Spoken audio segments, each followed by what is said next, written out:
Hello, and welcome to the second video of Week 5 of Robotics for All's Advanced Python Curriculum. In this lesson, we're going to learn about recursive functions and how they're different from iterative functions. So first of all, what is recursion? Well, recursion is pretty simple. It's what a function calls itself. So here is a very simple example of a recursive function that, as its name describes, does nothing. So if we trace this function here, we have the definition up here, and the first thing it does when we get into this function is it calls itself. Okay, so if you can imagine in your mind what would happen is that every time we call the does nothing function, it's going to call itself. And each time it calls itself, it's going to call itself again. And it's going to enter an infinite loop here. If we try to run this code, we're going to get a recursion error message here in REPL. And that's because it's going to be repeating again and again and causing what's called a stack overflow. Essentially, the function was called so many times that the compiler that runs your code couldn't handle it. A stack overflow will happen with any sort of infinite loop like this. For example, if you had a while true loop, which would run forever, and there's no increment or conditional inside. To avoid these kinds of errors, you need to have at least one base case, which is essentially a case where the problem can be solved without further recursion. So a common example of recursive functions is with factorials. So in case you haven't learned about it in school yet, a factorial is a mathematical function that's symbolized with an exclamation point. And basically it says you need to just multiply all the whole numbers from the chosen number down to 1. So in this case, if we wrote 3 factorial, what this actually means is 3 times 2 times 1. Now we're going to go ahead and define this factorial function recursively. So I'm going to go ahead and paste the definition in here. And here we go. So let's go ahead and trace through the factorial definition. So if the number we're passing in is equal to 0, it's going to return 0. If the number we're passing in is equal to 1, we're going to return 1. Otherwise, meaning any number greater than 1 or 0, what we're going to do is we're going to multiply that number we pass in with the factorial of that number minus 1. So this is a recursive function because inside the definition of factorial, we are calling the factorial function. Now, let's go ahead and run this function, and you'll see that we'll get the correct answer if we print it out.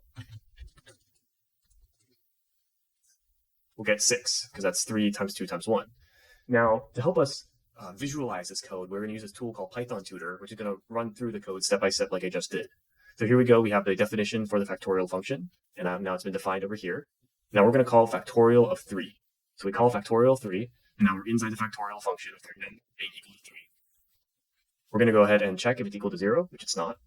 If it's equal to 1, which it's not. So now we're going to go ahead and return the number times factorial of num minus 1. So if we step to the next line of code here, we've gone back into the factorial function, but now it's a new version of the function where num is equal to 2. We're going to do the same thing. We're going to step all the way through. It's not equal to 0, not equal to 1. So we're going to go ahead and call factorial again with num minus 1. So now in this case, num is equal to 1. So as we enter the factorial function on this recursive loop, we get to num equals 0, which it's not, so we're going to skip over it. And we get num is equal to 1. So now we're going to return 1. Now we've actually reached this case. So what happens is now that we return 1, now the result of this call to factorial can be used to resolve the call to this factorial. So we're going to call 1. So the return value is 1. And now the return value of this now is therefore 2 because we're multiplying 2 by 1. And the next loop, we're going to return that 2, and then we're multiplying 3 by 2, so we get a return value of 6. And so our factorial of 3 therefore returns 6. Now, I mentioned before the notion of a base case. So in this case, this function has 2 different base cases. Usually this is the one that's being used when num is reduced to 1. But if I were to say factorial of 0, we define factorial of 0 to equal 0. So when I click run, it'll probably return that. So there's 2 different base cases here. Now, we can also define the factorial function in a way that should be familiar to you, and this is actually called an iterative function. So as you can see here, we've defined factorial, and this works exactly the same way, except there's no recursive call in here. So the iterative factorial function does not call itself. Let's go ahead and investigate how this code works for a second. So the iterative factorial, we pass in a number, and then we're creating a variable that's going to represent our answer. And we're going to step up this value I from the number 1 up until the number plus 1. And then we're going to multiply the answer by whatever I is. So I is going to start at 1, 2, 3, and increase until it reaches our number. And we're going to multiply that into our answer each time. So you can see it's doing the same exact process. It's going to get the same exact answer, but it runs a little bit differently. So we're going to use Python Tutor to see this one. Here we go. We've defined the iterative factorial function. And we're going to call it on 3. We're now going to define answer to be equal to 1. Answer to 1. And I is going to be equal to 1. All right, so now remember, we're going to multiply I into answer each time we go through this loop. So we're going to go through it once. 1 times 1 is just 1. Now I is going to be increased. Now we get 2. On the next step, I is now equal to 3. We're going to multiply this in. So now we multiply that in, we got 6. I is now gone through this whole range. So now we can go ahead and return the current value of answer, which is 6. And we get 6, which is the factorial of 3. So you can see the two different ways of defining it, recursive and iterative, are the same in terms of what the final answer they get. The difference between recursive and iterative is that recursive functions loop by calling themselves, whereas iterative functions use incrementing variables to loop. So in this case, i's are incrementing variable here. All iterative functions can be converted to recursive functions and the other way around, so you have to spend some time to choose which method will be best. Choosing which method to use depends on the situation. So iterative functions usually have a faster runtime and better performance, but as you'll see in some cases, recursion generally looks cleaner, is a little bit more elegant, and sometimes it makes more sense to use, as we'll see when we get to trees, which we talked about in the previous video. Let's take a look at another example of a recursive function here. I'll go ahead and paste this into Replit. All right, and we'll go ahead and call our recursive function on 1, 2, 3. So the condition used in this function is an if-else statement. So remember, this is our base case up here, and this is our recursive call. If the number is less than 10, we're going to print it out. Pretty simple. This is also going to exit the function, because once it exits out here, it's going to leave this function. Now, all cases that return a value less than 10 are referred to as our base cases, because the function will no longer recurse. There's no more recursive calls necessary. In the else case, we're going to print the number, but also repeat the function by passing in the integer parameter of the number divided by 10. So in this case, we're using the floor division operator, this double division sign. So let's say with 1, 2, 3, or 123, if we divide that by 10 using the floor division operator, that's going to get 12, because it's going to divide it by 10 and then floor it. So it's going to become 12.3 and then just 12. All right.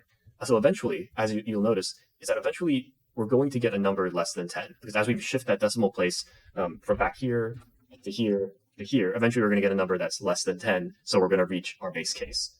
Let's go ahead and run this and see what we get printed out. There you go. We have this kind of decreasing in length and then increasing in length of these multiple print statements.